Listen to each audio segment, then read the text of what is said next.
हरे कृष्णा, राधे राधे। तो फ्रेंड्स, आज की इस वीडियो में हम एक बहुत ही ज़रूरी ख़ास टॉपिक पे चर्चा करने वाले हैं, जिसमें कि अक्सर भक्त लोगों के सवाल आते हैं कि दी, अगर हमारे घर में लड्डू लाडली की सेवा हो रही है तो हम उन्हें भोग कैसे लगाएं, क्या भोग में तुलसी दल रखना है या नहीं, क्योंकि कुछ लोग कहते हैं कि राधा रानी के भोग में तुलसी नहीं रखी जाती।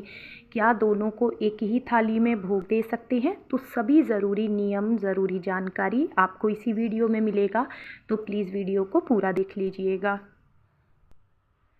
तो फ्रेंड्स, लड्डू लाडली की सेवा दो तरह से होती है। एक होता है सरल तरीका, जो कि हम गृहस्थ जीवन में रह के सेवा करते हैं, और दूसरी सेवा वो होती है जो कि साधु सन्यासी लोग करते हैं, दीक्षित लोग करते हैं, जिन्होंने की दीक्षा ली हुई है, जिनके बहुत सारे नियम होते हैं। तो मैं आपको अपनी हर वीडियो में गृहस्थ जीवन में रह के सरल तरीके से सेवा के तरीके बताती हूँ। और फ्रेंड्स, अगर आप किसी संप्रदाय से जुड़े हैं, दीक्षा ली हुई है, तो आप वहाँ के नियम फॉलो करें, ठीक है।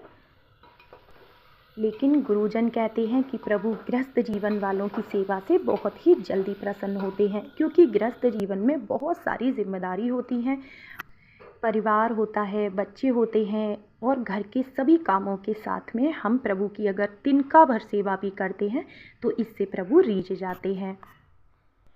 अब अगर आप नियमों में बंधना चाहते हैं तो आप किसी भी संप्रदाय को फॉलो कर सकते हैं, वहाँ जैसे नियम बताए जाएं आप वैसे करें।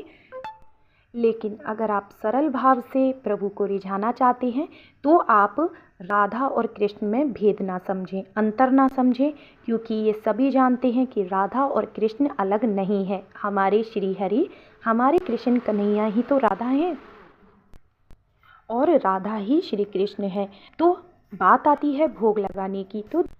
तो देखिए, गृहस्थ जीवन में जो नियम है वो ये है कि हमें अपने खाने से पहले अपने परमात्मा को याद करना है, यानी कि पहले उनको भोग लगाना है, फिर हमें प्रसादी पानी है।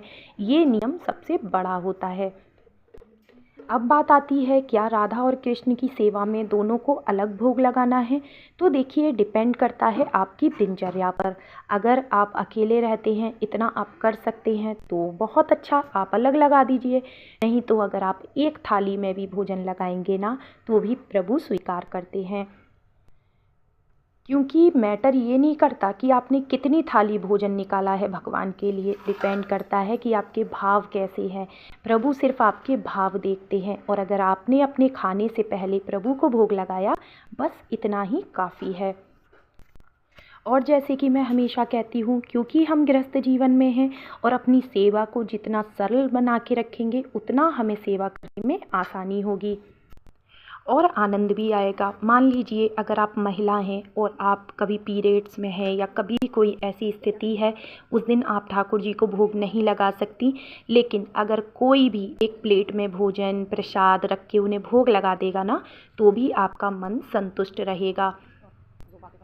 और जिस समय घर की महिलाएं सेवा करने लायक नहीं होती हैं, उस समय अगर घर में बच्चे या हस्बैंड भोग सेवा देते हैं ठाकुर जी को, लाडली जी को, तो उन्हें भी सेवा ज़्यादा नहीं लगती है, वो भी आसानी से कर पाते हैं। तो फ्रेंड्स, जैसे मंदिर हुए या जो साधु सन्यासी होते हैं उनके आश्रम हुए, तो वहाँ पे सेवादार ज़्यादा होते हैं, वहाँ पर कितने भी नियम आसानी से निभाए जा सकते हैं। लेकिन गृहस्थ जीवन में, और ख़ासकर जहाँ पर कि एक ही महिला सेवा करने के लिए है, वहाँ पर इस तरह के नियम नहीं चल पाते हैं। अच्छा, अगला सवाल पूछते हैं भक्त कि क्या राधा रानी के भोग में तुलसी नहीं डालना? तो देखिए, मैं नियमों की तो बात ही नहीं कर रही हूँ, मैं तो सिर्फ प्रेम की बात कर रही हूँ। और जब राधा कृष्ण के प्रेम की बात आती है तो वो अलग नहीं है। आप तुलसी दल डाल के दोनों को भोग लगा सकते हैं।